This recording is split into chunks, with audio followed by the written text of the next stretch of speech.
So girls are hanging outside your house, being creeps, listening to you, being stalkers, and listening to you sing. And as you kind of mentioned briefly, you at the time, which I thought was actually just so. It's such a really great moment in your life that you shared with the story where you built the KISS stage sets and that sort of thing. What else did you, what other things like that you did, or was that kind of like that it? It was constant, man. Because I used to love, the thing was like, I loved having something tangible and whatever it was in forms, in any kind of art form that I could make that was, I don't know if it was a control thing, but like I liked that I could do something that was right here and the world couldn't tell me that I couldn't do it. And whether I was action figures or whatever else, I liked that I could build a stage the way I wanted it to. And,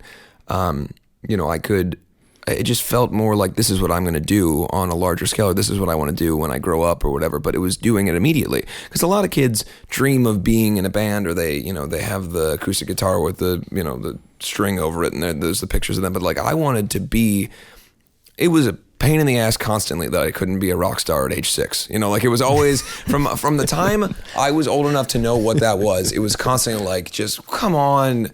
Can I just be a little bit like, are you going to take me seriously yet? And then literally from 13 on, it was like, just kept, are you guys ready yet? I'm too young. Are you ready yet?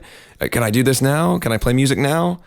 And so it was just waiting all the time. So that was something that I could do when I was a kid, building the stages and putting together set lists for what the band might play. And that was all stuff that I could do. And even though it wasn't real, I could lose myself in that world, and I could close my eyes and I felt like this was something that was a show, because I couldn't, too young to go to shows, I could go to KISS shows, but I couldn't go to the shows that I wanted to. If Social Distortion came through town, I couldn't go as a 7-year-old or whatever, these are things I couldn't do. So I had control of that. So then when I got older, it became doing it on the scale of, now I was the action figure in a sense. Like I would build fake grids in my room with scaffolding, and you saw like my ceiling on my room was all these bands that I wanted, and I would just sit and play. And then I met a couple kids and I'd move down to the garage and we'd play, and it was almost, in a way, it was substituting the action figures for me, like, because no one was watching me do it, but it still felt important. Sure. Do you think as the band started going, you've got the world and you have like a vision in your head of how you want it to go and how you see it going and stuff like that, and how that world of rock and roll and the music industry and stuff is. And when was the first like wake up call where like, boom, you hit reality? Like, wow, this isn't really like how I thought it would be. Like the industry either hit you, or you found that maybe it wasn't so easy, or something like that. The thing you have to understand is that I was, it wasn't until maybe in the last 4 to 5 years that I really started to have any sense of humility or any kind of understanding of what was happening around me. I was always so blinders, straightforward. People would say things, throw things at me. We would have disappointments. We would, like anybody, you play a show, nobody's there, you don't get paid. Somebody steals money from you. People steal your gear, all the stuff that bands go through. But I was always like, well, that's just a thing that's happening. It doesn't matter. That's what happened now. It won't happen tomorrow. Keep going. Yeah. It wasn't until later, like probably once Black Veil Brides had become an established band, that I started to really realize something could happen wrong. Because in those early days, it was so important to me. It's almost like a fight or flight thing, but a constant. I couldn't let anything negative affect me, because that it would, I had this abiding belief that it would eat me alive if I let something in at all. Which is where, sort of that cross section of like, am I going to be the lead singer in a band, or am I becoming some sort of like, weird dream militant guy that's like, am I ever going to make friends? Anybody like, and it wasn't, that is probably the thing of my life that is the strangest section, is that first, the last year of when I started actually like local touring from 16 to 17, doing regional touring in the area and losing my ass on money and getting, stuck places and have to stay in basements and all that, to then coming out to LA and having no one, no friends, nobody, and having to start all over again. So, I think that that's probably the first time that I ever started to think at all about it, was because I realized that I had not done anything towards keeping. I didn't care, because the people around me were shit. They wound up suing me later anyway. Like, they were shitty people anyway. So it wasn't like I lost out on opportunities to make friends, but I I think the big thing is I didn't give a shit about people's personalities as long as they would play music in my band and dress the way that I wanted them to and all that. And so in that regard, the blinders didn't serve me well because I didn't pay attention to signs of maybe I shouldn't be around this person. And that stayed on until 2010 even, where I was not paying attention to the signs of what people are, or knowing that they seemingly were not good people for me or to be around. But I didn't care because it was all towards this thing, and goddamn, I got to reach this thing. Sure. There's a lot of kids, especially in the Midwest, and you meet them every day on the road, where they have that dream. They want to go to New York. They want to go to LA, right? And they want to be, or maybe Nashville now, and they want to become the big singer or star or whatever the thing is, but they're afraid. I didn't want to go to LA. I had no idea about really? LA. As a kid, my aspiration was never to be in New York or LA. I could be from Cincinnati and be rocks. I didn't know that that was a thing. It wasn't until I went to Los Angeles on a completely unrelated thing, which was I started going to performing arts school, and they told me that I was good at acting and everything, and that maybe you should audition for these people that we have come and are the talent agents for Los Angeles. Whatever, didn't know anything about it. So I did a monologue from Harvey, which was my favorite.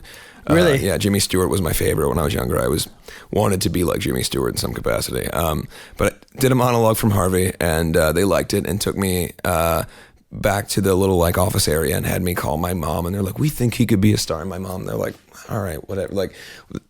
Fortunately, my parents are smart enough to not be duped into all the things that all these people get duped into. But my mom goes, "Here, look, if you really believe that, I have 3 weeks of vacation time. I'm willing to take that vacation time, but if you think we can do it, we've got a little bit of money saved. We were going to go on a vacation, but this is my kid's passion. We'll do this." So my dad had to stay back home. My mom and I went out to LA. Well, first we went to Dallas for some reason. First, that's always the pit stop. There's the thing you have to go to first to pay a bunch more money, so that I could win a bunch of trophies or something. I was, what'd you have to do there? I became the top male model and top actor at the Mike Batty Expo, which is just a way of losing money on the way to LA. Yeah. Just basically you're just buying yourself. But what did you do, Harvey, for that too? Or yeah, and then I sang Green Day "Time of Your Life" and made little girls swoon. That's when the people, because the Mike Batty Expo was where these talent scouts really were, and so they take you there, and you learn that the people who are at your school have nothing to do with it. They're just the conduit, and now there's more money to be had. So I get all these people, "Oh, we're going to make you a star, we're going to do all this," and there was just a couple people who were like, "Okay, look, again, we have 3 weeks. You've got 2 weeks and some days left. Here you go. Give it a shot." So we got out to LA, and my mom's like, "Okay, what we can do is I think that we can try to work with your school. They're performing arts school. I can stay out here a little bit longer. We can't stay out too long, but we can do 2 months, and at the most." Which is not a bad amount of time, right? It's nowhere near what the people go out. 6 months is the pilot season thing where people go stay at Oakwood, and you've seen I don't know if you've seen the documentaries, the most sure. Yeah. sad. That's where the heartache comes from. But we had 2 months, and I had no idea how to audition for things. I had no idea what I was doing, but I didn't really want to be an actor. I wanted to be in bands, but it was am I ready yet? No. Okay, I'll do this. Nobody wants to take me seriously in performing. Bands. Yeah. Right. So I want to be on a stage. I want to do something. And immediately people started paying attention to, it's so funny when you aren't aware of what you're supposed to be doing, how much that seems revolutionary. And when you don't know that you're supposed to be, all right, so I'll give you an example. The first audition I ever went to, the dress code for it, because these auditions, everybody looks a certain way when they walk in there. The dress code said Midwest casual.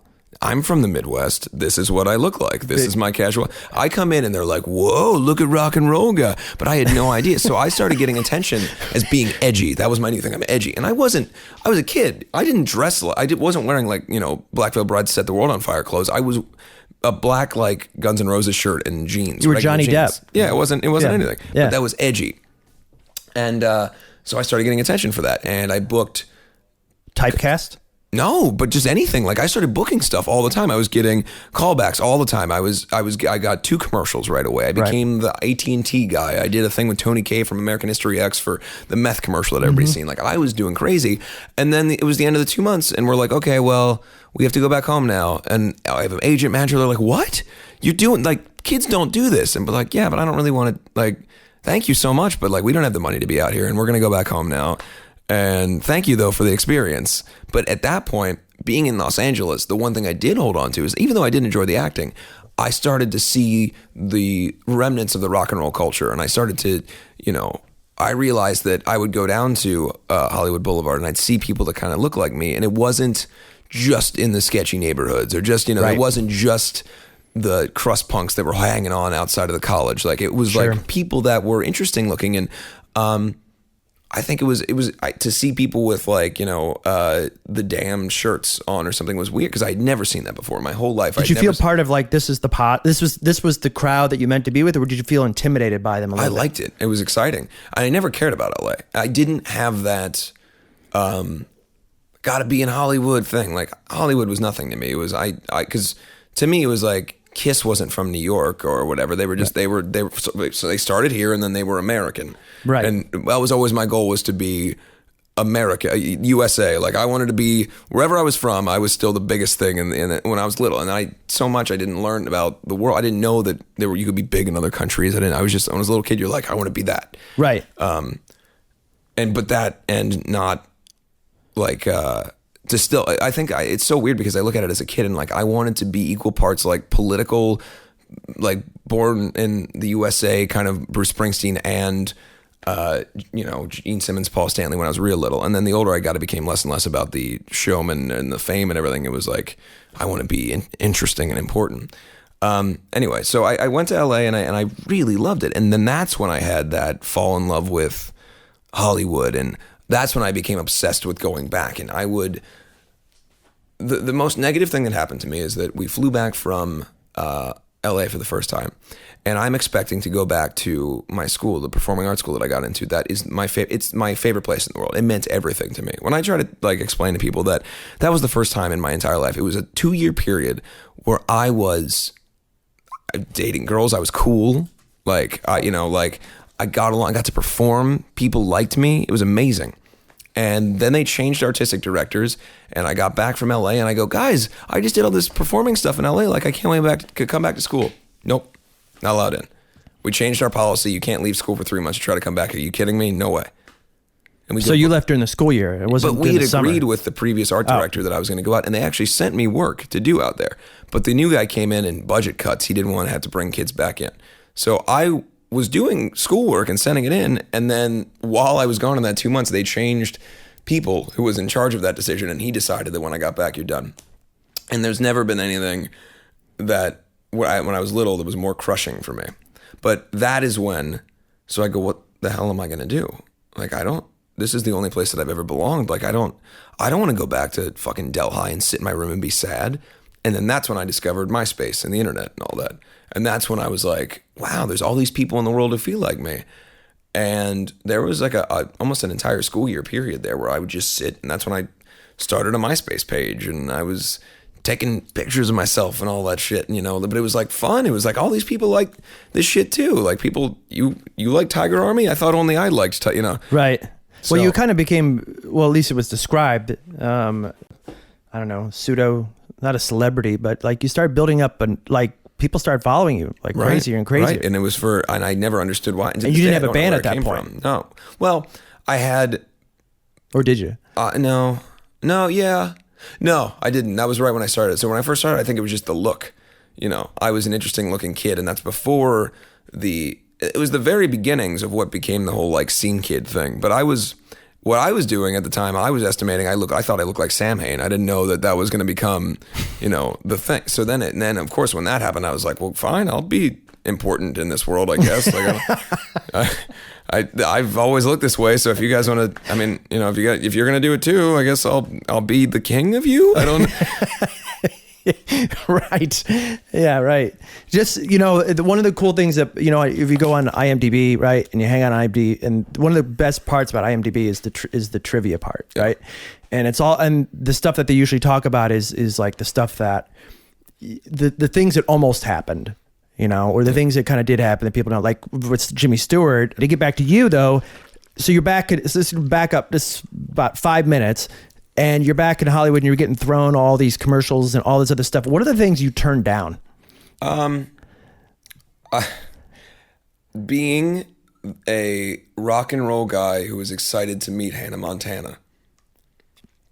Okay. I was offered a guest spot on Hannah Montana, as someone who was very excited to meet Hannah Montana, but it was supposed to be like a rock and roll looking guy, and I was gonna like be her biggest fan. There was the episode was like she goes to the radio station, and then there's like a guy who comes in, and obviously it wasn't a real role, but it was like I can't do that. I don't even know what this is, but I can't.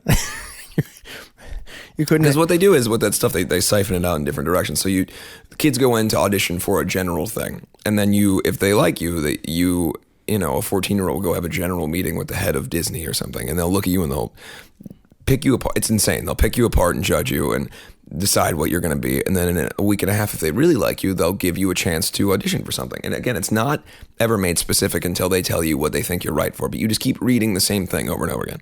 So I got a general meeting with Disney, because I was going to, in their estimation, because they always have their lines. You can be like our edgy guy that we have, but we want to start you low first. So here's the Hannah Montana. I'm like, that's all right, guys. Like thank you. It's not my thing. And thank God, because that's not something I'm glad that the things I did do, the AT&T thing's a little silly, but I didn't do anything that was ridiculous. The Montana Meth thing I'm proud of because it's fucking crazy. Right. Ed French, who did the makeup for Batman Returns, did all my crazy makeup. Tony Kaye directed it. Like that's for a random like commercial. It's the most credibility based commercial I can imagine. Like, which is it wasn't intentional, but I think that the reason that I ever got cast in that was because I was that kind of weirdo, and they were like, "Oh, we want one of you." Actually, I forgot the story on that is pretty funny. So one of the things that you do when you're one of those kids that goes to Hollywood is you have to always be perfect all the time. People ask you questions, you have to know exactly how to answer them, and you have to answer in the most goddamn that kid's cute way possible all the time.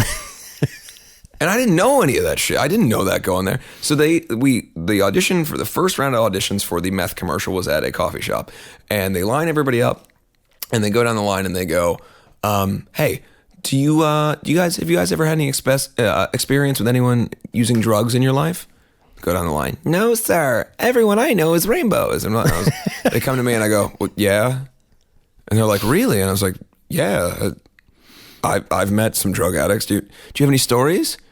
And I just started telling stories. Like, yeah, I had a friend who did meth, actually. Wound up, but we didn't know where he was. He didn't come to school for like 4 days. He found him in a park. He dated my friend. I'm just saying, I'm just going on. And all these kids are like, "What is he doing?" And like kids are snickering, like this kid's shooting himself in the foot. And then the next day I got a call like, "That was really awesome," because like we see these pretentious kids all day long every day. And I was like, I didn't even know. You asked me a question. I was just telling you the answer to it. I didn't know I was supposed to be like sunshine, smiles, everything's perfect, Midwest, whatever. Like, they're all from Texas too, all those kids.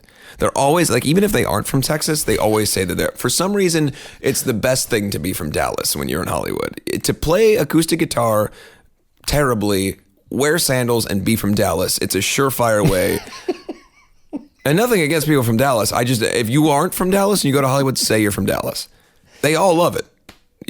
You'll get cast in a million things.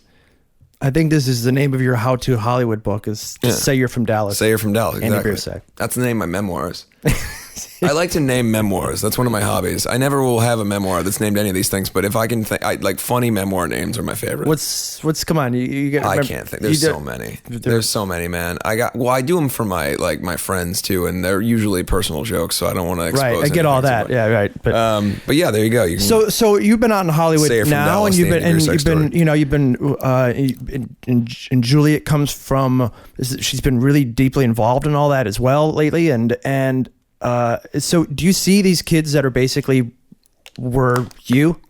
So what happened was, me being the weird kid or whatever, I started to meet girls, and girls were the way into me wanting to come back to Hollywood.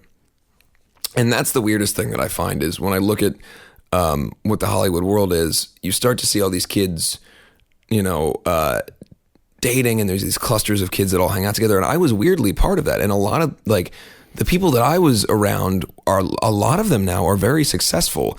And that's, however, my way into wanting to come back to LA was dating these girls who are now, a lot of them are actually very successful actresses. Haven't seen them in years, but I was like, I have to go back and see girls. Because suddenly now, you have to understand that, again, I had never realized how much I loved women until they wanted to pay attention to me. And I'm like, well, this is fantastic. Isn't this great how this works out? You think I'm interesting and James Dean-like, and I like your boobs. Like, isn't this awesome? So that was, and then that's the only reason I ever went back to LA was girls. I was like, I'm going to be one of those, like, I'm going to be the the Sunset Strip dude, and I'm gonna hang out with all the girls. Is that where you hung out in the strip? There was there like no, I a wanted venue to. or a restaurant or no, man, I couldn't go down there. I didn't know people didn't even want me down there. I hung out in like South Fairfax and Little Ethiopia, in places that kids were skateboarding, and like there was. The Sunset Strip thing didn't occur to me until I wanted to go do that, but it didn't occur to me to go down there until I had like, I don't know, people don't go down there and do anything. Right. People go down there when they have a band or they want to be seen by people as looking cool. And I was not ready for that when I first started coming to LA. And really, to be honest with you, if I can backtrack a little bit. Sure. I started dating a girl who was an actress. And that is really the way that I started coming back to Los Angeles. And because I was able to, by the time I'm 16, I have a band back home I'm playing local shows called Biersack with a 55-year-old drummer and like just random, it looked like the UN, just and me with giant fucking crazy kid hair and like, eye makeup like this, and I'm wearing like tuxedo, just the most random outfits, batting gloves and tuxedos with hair that's this tall, like experimental phase to say the least. Matching my eyeshadows and my shoes. Bowie would have been proud. Yeah, see, there you go. But because of that, I'm starting to date these girls, and one girl in particular, she and I get serious, and she's an actress. So she is just turning 18. She's starting to make enough money that now she's going to move out of her parents' house, and she's going to get her own place, which is a huge thing for me because now it allows for me to go visit someone and not have to like pay for hotels or whatever else. Like, and of course I'm a kid. I'm in love with this girl. She's everything. I write her letters and first love, whatever. Yes, absolutely, okay. Absolutely. Oh first yeah, love. then you're So I need to be with her all the time. Right. So the reality, like all that stuff, the logistics of like now I get to stay somewhere, it didn't matter to me. I would have gone and stayed on her porch outside, but then she starts to starts to hook up with like dudes in bands that are successful bands. So eats my heart out. She's cheating on me, all this. But now I'm like, but wait, I have to go back out there. So now I'm a little guilty of this. In my head, I'm starting to think like, man, what can I do, to like get out there? So we're going to make amends. We'll fix the relationship. So we fix the relationship. I go out, I start living with her. We hate each other. We're kids, I do stupid shit to her. She does stupid shit to me. It's a terrible relationship because we don't know how to do it. We're both kids that shouldn't be living alone yet, but are trying to. But because of that, if it wasn't for her and for all the shit that we went through in our life, and all the stuff that maybe she did to me or I did to her, if it wasn't for her and her giving me the chance to stay somewhere, and loving me like she did for whatever, for what we did or what we didn't do. At the time, we cared a lot about each other. And if it wasn't for her, I would have never had the chance to really spend any time in Los Angeles. Sure. And so I'll always be thankful to her for that because I know, and I didn't always know that when I was younger, I always tried to, no, I'm making my own way. But if it really wasn't for her, I would have never had these chances. And I would have never met half the people that I met early on that helped me in my early days. Have you guys made up since No, I haven't seen her in years.